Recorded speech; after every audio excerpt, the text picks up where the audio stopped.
Hello learners, welcome back to our channel remarkable studies. आज की इस वीडियो में हम ट्वेल्थ क्लास कॉमर्स का एक नया सब्जेक्ट स्टार्ट करेंगे। सब्जेक्ट का नेम है economics. Economics is a very very easy and interesting subject अगर हम इसे स्टार्टिंग से ही ध्यान से पढ़ते हैं तो ये सब्जेक्ट बच्चों को बहुत ही ज़्यादा जो है वो इजी लगता है। ट्वेल्थ क्लास में इकोनॉमिक्स में हमारे पास टोटल 2 बुक्स हैं स्टडी करने के लिए। फर्स्ट बुक का नेम है macro economics and second book का नेम है Indian economic development. Indian economic development. Macro economics में से आपको 40 मार्क्स का पेपर पूछा जाता है और इंडियन इकॉनमी में से भी आपको 40 मार्क्स का पेपर पूछा जाता है। सो 40 + 40 जो है आपके पास टोटल 80 मार्क्स का पेपर जो है वो थ्योरी का रिटन पेपर जो होगा वो आपका बनता है। इन 80 मार्क्स में आपको दोनों बुक्स में से 1 मार्क के क्वेश्चंस भी पूछे जाते हैं, 3 मार्क्स के क्वेश्चन भी पूछे जाते हैं, 4 मार्क्स के भी और 6 मार्क्स के क्वेश्चन भी जो है वो आपको दोनों बुक्स में से पूछे जाते हैं। 1 बाय 1 हम दोनों बुक्स के सभी चैप्टर्स को थॉरली अंडरस्टैंड करेंगे, पढ़ेंगे और सभी कंसेप्ट्स को ध्यान से हम जो है वो समझेंगे। साइड बाय साइड आपके नोट्स भी यहीं से प्रिपेयर हो जाएंगे। आपको प्रॉपरली नोट्स प्रोवाइड करवाए जाएंगे हमारे चैनल के थ्रू। सो आपने बहुत ध्यान से जो है वो पढ़ना है सभी कंसेप्ट्स को। हमारी वीडियो से आपको क्लियर हो जाएगा कि आपको एग्ज़ाम में क्वेश्चंस जो है वो किस तरह से अटेम्प्ट करने हैं। 3 मार्क्स का क्वेश्चन किस तरह से लिखते हैं, 4 मार्क्स का और 6 मार्क्स का क्वेश्चन हम एग्ज़ाम में किस तरह से अटेम्प्ट करते हैं, ये सब भी आपको हमारी वीडियो से क्लियर हो जाएगा। सो आप सभी वीडियोज़ को बहुत ही ध्यान से सुने, उन्हें बहुत ही ध्यान से समझें और साइड बाय साइड जो है अपने नोट्स भी जो है वो प्रिपेयर करें हमारी वीडियो से। सबसे पहले हम स्टार्ट करेंगे मैक्रो इकोनॉमिक्स की बुक और मैक्रो इकोनॉमिक्स में हम स्टडी करेंगे हमारा फर्स्ट चैप्टर जो है इंट्रोडक्शन टू मैक्रो इकोनॉमिक्स। ये एक बहुत ही बेसिक चैप्टर है। इस चैप्टर में आपको क्लियर होगा कि मैक्रो इकोनॉमिक्स की डेवलपमेंट, इसकी इमर्जेंस किस तरह से हुई है, माइक्रो इकोनॉमिक्स को पहले यूज़ किया जाता था, उसकी जगह मैक्रो को क्यों इंट्रोड्यूस किया गया है, क्या डिफरेंस है माइक्रो और मैक्रो में, ये सब कुछ जो है वो हम इस चैप्टर में अंडरस्टैंड स्टडी करेंगे। तो चलिए वीडियो को स्टार्ट करते हैं। अगर आपने अभी तक हमारा चैनल सब्सक्राइब नहीं किया है तो सब्सक्राइब ज़रूर कर लें। इस वीडियो को अपने फ्रेंड्स के साथ शेयर ज़रूर करें और इस वीडियो को लाइक भी जो है वो ज़रूर कर दीजिएगा। चलिए स्टार्ट करते हैं आज की वीडियो। आज की इस वीडियो में हम क्या टॉपिक्स कवर करेंगे, हम यहाँ पे टोटल 2 टॉपिक्स आज की इस वीडियो में कवर करेंगे। सबसे पहले हम पढ़ेंगे introduction and meaning of micro economics and secondly हम पढ़ेंगे introduction and meaning of macro economics. दोनों ही बुक्स का, माइक्रो इकोनॉमिक्स का और मैक्रो इकोनॉमिक्स का, हम इंट्रोडक्शन और मीनिंग का टॉपिक जो है वो आज की इस वीडियो में कवर करेंगे। मैक्सिमम टाइम्स बच्चे को क्वेश्चन पूछते हैं कि इंट्रोडक्शन और मीनिंग दोनों का लिखना हमारे क्वेश्चन में ज़रूरी है या फिर नहीं। आपका भी अगर ये डाउट है तो मैं आपको क्लियर कर दूं, अगर आप 6 मार्क्स का क्वेश्चन अटैम्प्ट कर रहे हैं तो उसमें इंट्रोडक्शन लिखनी भी ज़रूरी है और मीनिंग लिखना भी उतना ही जो है वो आपके लिए ज़रूरी है। अगर हम 4 मार्क्स का क्वेश्चन लिख रहे हैं तो अगर आप वहाँ पे डायरेक्ट मीनिंग से भी स्टार्ट कर दें तो भी क्वेश्चन जो है वो ओके है। बट 6 मार्क्स के क्वेश्चन में ध्यान रखें, आपको इंट्रोडक्शन भी लिखना पड़ेगा और मीनिंग भी जो है वो लिखना पड़ेगा। क्वेश्चन स्टार्ट करते टाइम सबसे पहले हेडिंग डालें इंट्रोडक्शन की, फिर उसे अंडरलाइन करें या फिर हाईलाइट करें, आप जैसे भी करना चाहते हैं। देन इंट्रोडक्शन जो है वो स्टार्ट करें। इंट्रोडक्शन को ज़्यादा हम नहीं बढ़ाते हैं, इसे 2-3 लाइन्स में जो है वो आपने कंप्लीट करना होता है। इंट्रोडक्शन लिखने के बाद आप मीनिंग लिखें, पहले मीनिंग की हेडिंग डालें, देन हाईलाइट करें जैसे भी आप करना चाहते हैं, उसके बाद मीनिंग जो है वो स्टार्ट करें। मीनिंग में भी आप 2-3 लाइंस कवर करें। अगर आपने कोई स्पेसिफिक डेफिनेशन याद की है देन मीनिंग में आप डेफिनेशन भी जो है वो इंक्लूड कर सकते हैं।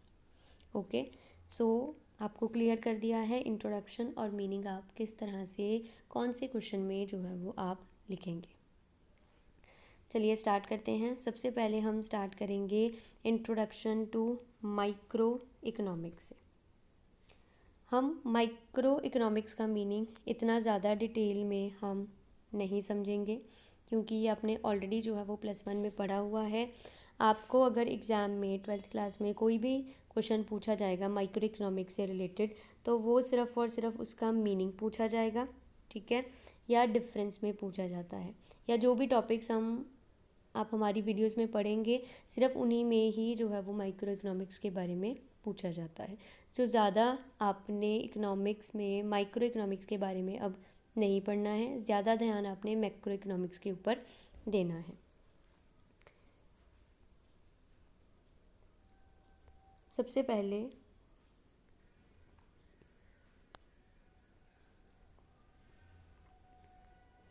जो टर्म माइक्रो है, the term micro is derived from Greek word micros which means small.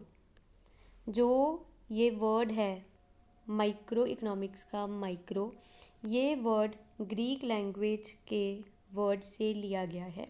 आपने स्पेलिंग का ध्यान रखना है, micro and micros. Pronunciation almost same है, बट स्पेलिंग में जो है वो डिफरेंस है। तो स्पेलिंग आप ध्यान से जो है वो देख लीजिएगा दोनों माइक्रो के। ओके, ग्रीक वर्ड से लिया गया है जिसका मतलब होता है small. Small means something laser number, जो कम हो या फिर किसी के साथ अगर कंपेयर करें उससे छोटा हो, उसे हम इन जनरल लैंग्वेज स्मॉल कहते हैं। But in economics small stands for individual units. Economics में स्मॉल का मतलब है इंडिविजुअल यूनिट्स। माइक्रो इकोनॉमिक्स में हम इंडिविजुअल यूनिट्स को स्टडी करते हैं। Now what this individual unit means, for example मान लीजिए ये हमारी इकॉनमी है और हमारी इकॉनमी में हमारे पास टोटल 100 कंज्यूमर्स हैं। We have total 100 consumers in an economy. हम इन 100 कंज्यूमर्स को स्टडी नहीं करेंगे, बट इसकी जगह पे हम सिर्फ किसी एक कंज्यूमर को ही स्टडी करेंगे। जो हमारा ये एक कंज्यूमर होगा हम इसे इंडिविजुअल यूनिट कहते हैं। सेम वे में अगर हमारी इकॉनमी में टोटल 100 प्रोड्यूसर्स हैं या फिर 100 फर्म्स हैं, तो हम उन 100 ना प्रोड्यूसर्स को स्टडी करेंगे, ना ही उन 100 फर्म्स को स्टडी करेंगे, बट हम सिर्फ और सिर्फ किसी एक प्रोड्यूसर या किसी एक फर्म को ही जो है वो स्टडी करेंगे, तब हम उसे इंडिविजुअल यूनिट कहते हैं। ओके, आई होप आपको क्लियर हो गया होगा what this individual unit word means.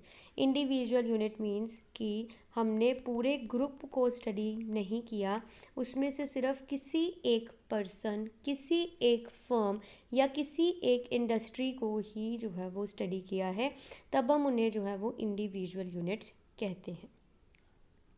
आपको याद होगा 11th क्लास में माइक्रो इकोनॉमिक्स में आपने लॉ ऑफ डिमांड पढ़ा है, लॉ ऑफ सप्लाई पढ़ा है। लॉ ऑफ डिमांड सिर्फ किसी एक कंज्यूमर के पॉइंट ऑफ व्यू से बताया गया है। लॉ ऑफ सप्लाई जो है वो किसी एक प्रोड्यूसर के पॉइंट ऑफ व्यू से बताया गया है। सिर्फ एक कंज्यूमर, सिर्फ एक प्रोड्यूसर, क्योंकि हमने उसे माइक्रो इकोनॉमिक्स में पढ़ा है और माइक्रो इकोनॉमिक्स में हम इंडिविजुअल यूनिट्स को ही जो है वो स्टडी करते हैं। माइक्रो इकोनॉमिक्स को हम प्राइस थेरी भी कहते हैं। ये लाइन आप ज़रूर अपने इंट्रोडक्शन में इंक्लूड करें, that micro economics is also called price theory because the theory of product pricing. जो भी हम प्रोडक्ट मार्केट में सेल करेंगे उसका जो प्राइस है वो माइक्रो इकोनॉमिक्स के थ्रू जो है वो डिसाइड किया जाता है।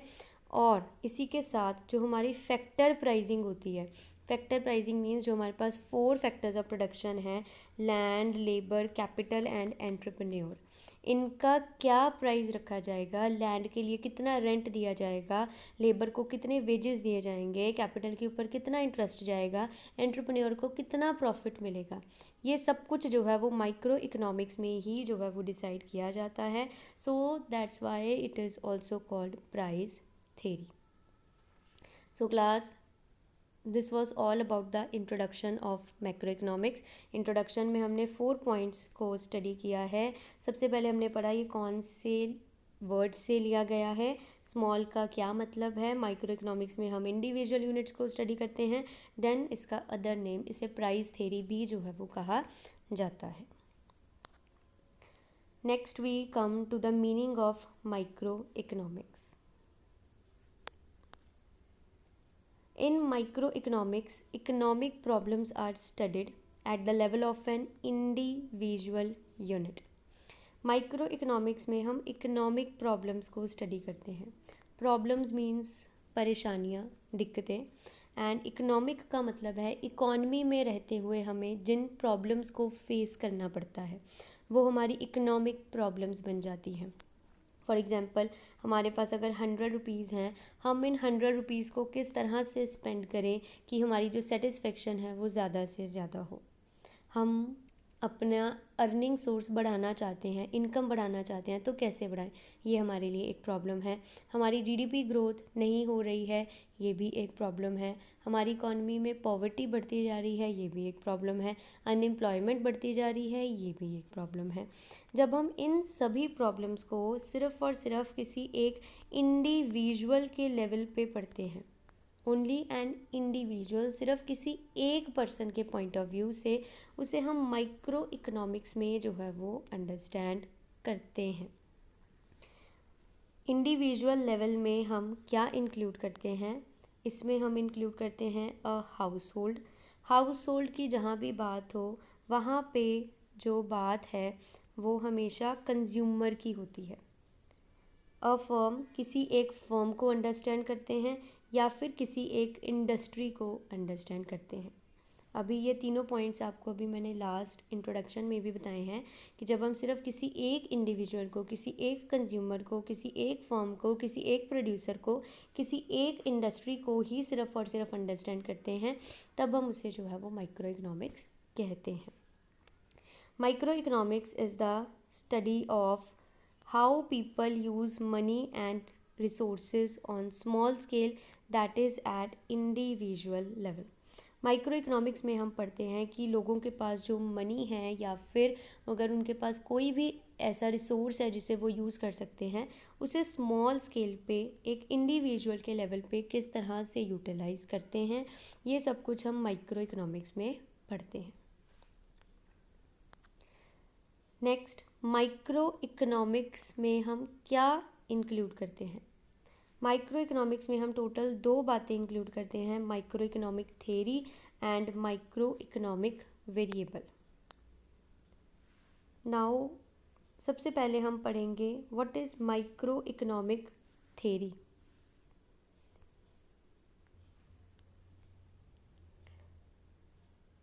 सबसे पहले what the word theory means. Theory का मतलब होता है वो फिक्स्ड फैक्ट्स, वो फिक्स्ड रूल्स, वो फिक्स्ड सिस्टम जो हमें इकोनॉमिक्स को अंडरस्टैंड करने में हेल्प करता है। जब हम माइक्रो इकोनॉमिक्स को समझने के लिए कुछ फिक्स्ड फैक्ट्स, रूल्स को फॉलो करते हैं, उसे हम माइक्रो इकोनॉमिक थ्योरी कहते हैं। आप ये समझ लीजिए, जब भी थ्योरी की बात होती है वहाँ पे कुछ ना कुछ लॉज़ के बारे में जो है वो बात की जाती है। For example, micro economic theory में हम इंक्लूड करते हैं law of demand, law of supply, determination of producers equilibrium and determination of consumers equilibrium. ये एक तरह से लॉज हैं जो हमें माइक्रो इकोनॉमिक्स में अंडरस्टैंड करने हमारे लिए ज़रूरी हैं। जैसे लॉ ऑफ डिमांड में एक लॉ बताया गया है कि प्राइस के चेंज होने से कंज्यूमर की डिमांड के ऊपर क्या अफेक्ट आता है। लॉ ऑफ सप्लाई में भी प्रोड्यूसर और के साथ प्राइस का रिलेशन जो है वो बताया गया है कि प्रोड्यूसर कितने प्राइस पे अपनी सप्लाई बढ़ाता है, कितने प्राइस पे वो सप्लाई कम कर सकता है। कंज्यूमर का इक्विलिब्रियम, प्रोड्यूसर का इक्विलिब्रियम भी एक लॉ के ऊपर जो है वो बेस्ड होता है कि कंज्यूमर या प्रोड्यूसर को मैक्सिमम सेटिस्फेक्शन जो है वो कहाँ पर मिलती है। सो ये सारे जो आपके पास लॉज हैं ये माइक्रो इकोनॉमिक थ्योरी का पार्ट बनते हैं, जिन्हें हम माइक्रो इकोनॉमिक्स में स्टडी करते हैं। नेक्स्ट आता है हमारे पास माइक्रो इकोनॉमिक वेरिएबल्स, जिन कंसेप्ट्स को हम यूज़ करते हैं ताकि हम किसी थ्योरी को अंडरस्टैंड कर पाएँ, उसे हम वेरिएबल्स कहते हैं। जब हम माइक्रो इकोनॉमिक थ्योरी को अंडरस्टैंड करते हैं तब हम माइक्रो इकोनॉमिक वेरिएबल्स को यूज़ करते हैं। For example, micro economics variable में हम इंक्लूड करते हैं demand for a commodity, supply of a commodity, price of a commodity, profit earned bye a producer and allocation of resources. ये सारे concept हम माइक्रो इकोनॉमिक्स में यूज़ करते हैं ताकि हम किसी भी लॉ को या किसी भी थ्योरी को एक्सप्लेन कर सकें। जैसे लॉ ऑफ डिमांड में हम डिमांड को यूज़ करते हैं, लॉ ऑफ सप्लाई में हम सप्लाई को यूज़ करते हैं, प्राइस को यूज़ करते हैं, प्रॉफिट प्रोड्यूसर ने कितना अर्न किया, ये भी माइक्रो इकोनॉमिक्स का पार्ट है। जो आपका ये लास्ट पॉइंट आपको बताया गया है, एलोकेशन ऑफ रिसोर्सेज, ये बहुत ही इंपॉर्टेंट है अंडरस्टैंड करने में।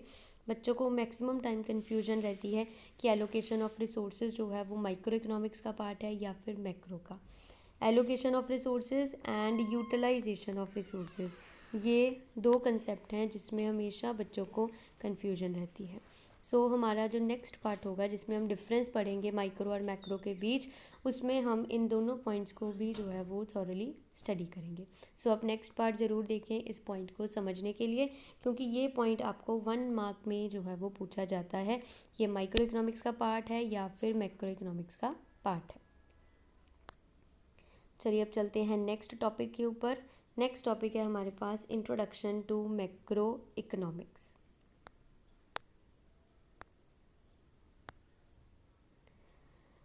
सबसे पहले जो टर्म है मैक्रो, उसे डराइव किया गया है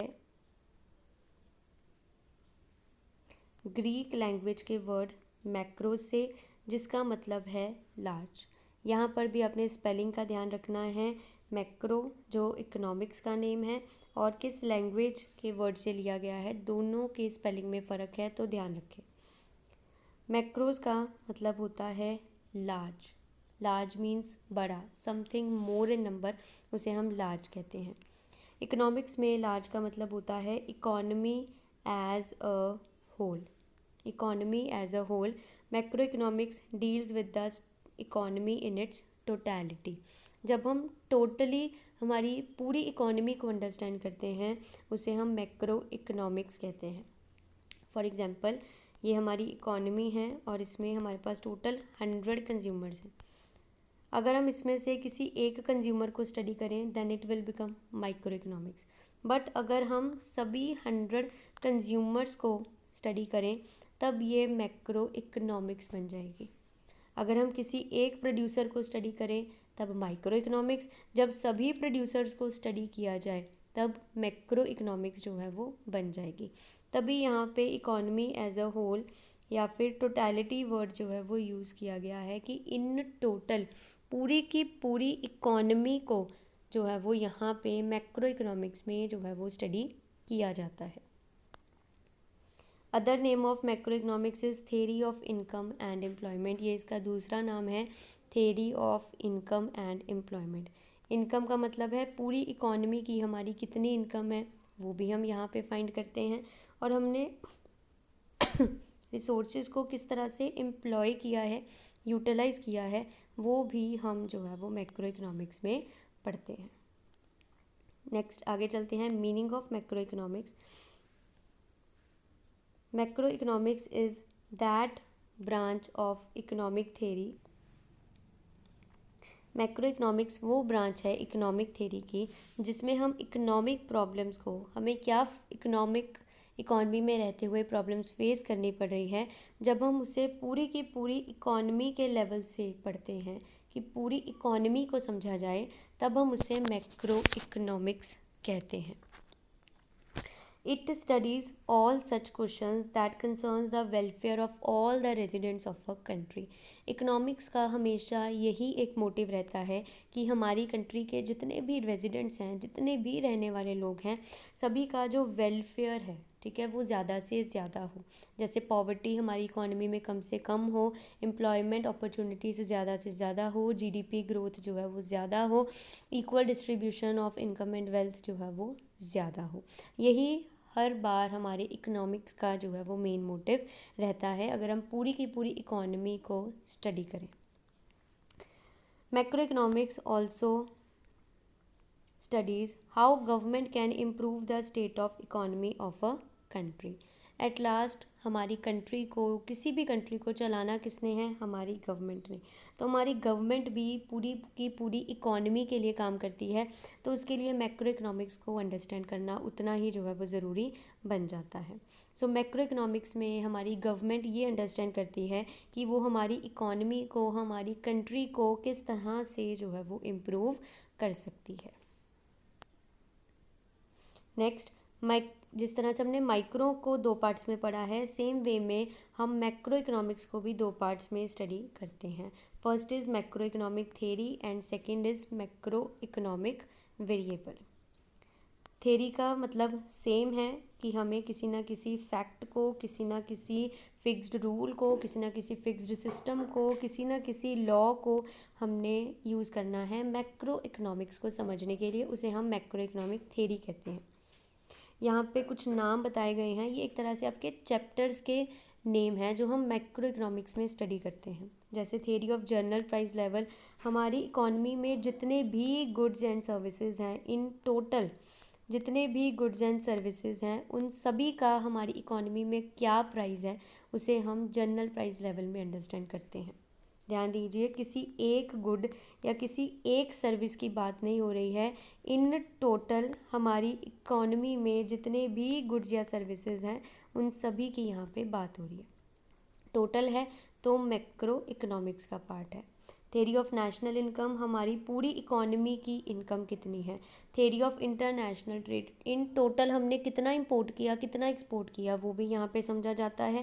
थ्योरी ऑफ इकोनॉमिक ग्रोथ, पूरी की पूरी इकोनॉमी की क्या ग्रोथ चल रही है वो समझा जाता है।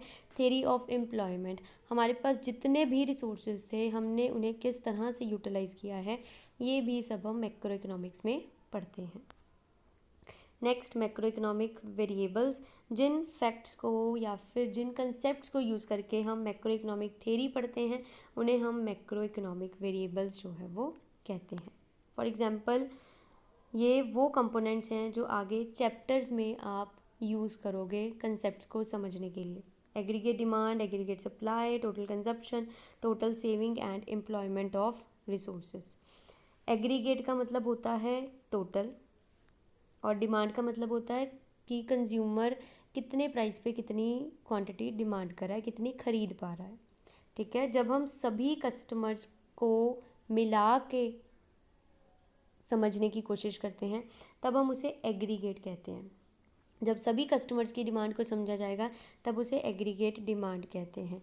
जब हम सभी प्रोड्यूसर्स की सप्लाई को पढ़ेंगे तब उसे एग्रीगेट सप्लाई कहते हैं। टोटल कंजप्शन में पूरी इकोनॉमी में कितनी कंजप्शन की गई, ठीक है, उसे समझा जाता है। टोटल सेविंग में हमारी इकोनॉमी में टोटल कितना सेव किया गया उसे समझा जाता है। और एम्प्लॉयमेंट ऑफ रिसोर्सेज, हमने कैसे हमारे रिसोर्सेज को एम्प्लॉय किया है, कैसे उन्हें यूज़ किया है, उसे जो है वो मैक्रो इकोनॉमिक्स में समझा जाता है। So class, this was all about the introduction and meaning of micro and macro economics. I hope आपको introduction दोनों topics की बहुत अच्छे से clear हो गई होगी। इन जितना आपको आज की इस वीडियो में बताया गया है, इसके अलावा आपको और कुछ भी अलग से याद करने की, प्रिपेयर करने की इंट्रोडक्शन या मीनिंग में ज़रूरत नहीं है।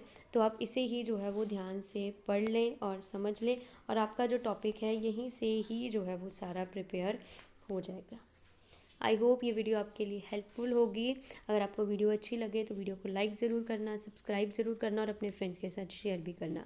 इसके अलावा अगर आपको किसी भी टॉपिक के ऊपर सेपरेट नोट्स चाहिए तो आप वो भी हमें कमेंट करके जो है वो ज़रूर बताइएगा। सो चलिए फ्रेंड्स, मिलेंगे अब हम अपनी नेक्स्ट वीडियो में, नेक्स्ट पार्ट में एक नए क्वेश्चन के साथ। Thank you.